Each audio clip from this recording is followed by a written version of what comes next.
With self-awareness, you mentioned that it's kind of like the internal mechanism that makes you tick, right? The awareness of that internal mechanism. What our self-management is, it's the ability to manage and make sure that that mechanism is actually moving and operating like a well-oiled machine, right? There's no faults, there's no need to troubleshoot, right? When we're operating at our highest level of self-management, we're tapping into our resilience, we are accessing our behavioral self control. We've got optimism, stress management, the ability to be to be agile, right, in changing situations. There's a bunch of competencies that make up our self management, 10 to be exact. So we don't have time to dive through all of them, but I know self management has played a huge role in my life. The ability to regulate my emotions and regulate myself as I've gotten older, as somebody who has attention deficit disorder, it's been incredibly important for me to just become as successful as I am today. And so, the question I have for you, Pops, is what do you say to dads who think that self control and self management means suppressing their emotions? That's a good question. You just touched on something a minute ago. You said regulation, and what I would say to dads who feel like things like behavioral self control are suppressing your emotions, they're actually just helping you to regulate your emotions. You don't have to suppress your emotions, but you need to be able to regulate and have an understanding about how your emotions are showing up, particularly when it comes to being a father. You know, all of our kids, boy, girl, they're going to get their cues from us based on the way that we respond versus react to circumstances and situations that arise. And so the ability to just regulate your emotions, to have an emotional reset when you need to, is so very, very important because we're all triggered, by things in our lives, right? Yeah. And sometimes we can let those triggers get the best of us. And so, yeah, regulating those emotions, that self management that you spoke of, is really, really the key.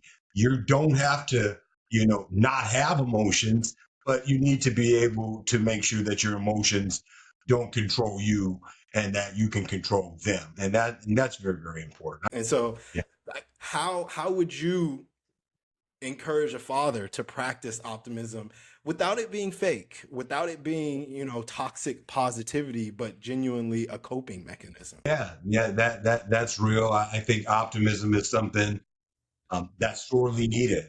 If I could prescribe something, to households throughout the country, optimism would be part of that because I think, our optimism as the adults in the relationships are the things that allows our sons to imagine what is possible.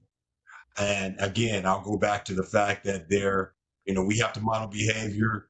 Our sons are sponges. They're looking at how you hopefully respond to things and not just react to things. And, optimism is tough, right? Because there's a lot of stresses. You're trying to, make sure that your food is on the table, roof is over your family's head. You're trying to manage the relationships in your life with your children, perhaps with your partner, with the job. So you're juggling all of these things, and it could be a very stressful situation. But there are very few things in life that we have total control over. Mm. And one of those things that we do have control over is our attitude and our outlook. And I believe optimism plays a big role in that. Optimism, positivity, they play a gigantic role in that. But optimism plays a very, very important role in how your children see life, how they are what their perspective is, how they see themselves, and how they comport themselves, like when they step Right. out of your home and go into the world. So optimism is a huge part of self management. Not always easy, something that needs to be worked on, but optimism, gratitude, those are things that are very powerful superpowers. And I would encourage everybody to start leaning into that. Like you said, optimism can really help It can really help young people cope. It can really help young people deal with stress, and it gives people perspective a lot of times when life gets really tough. Right. there's no way around it. Life is going to get tough, but how are you able to overcome? And I think Yeah, and, optimism. and, and let me just add this. I think it's very important to embed that in your sons when they are young, because as you said, life is going to get tough. And you mentioned resilience a little bit earlier, how you deal with having attention deficit disorder. You're going to have roadblocks, you're going to have setbacks, going to be obstacles. But again, it's the power of the mind.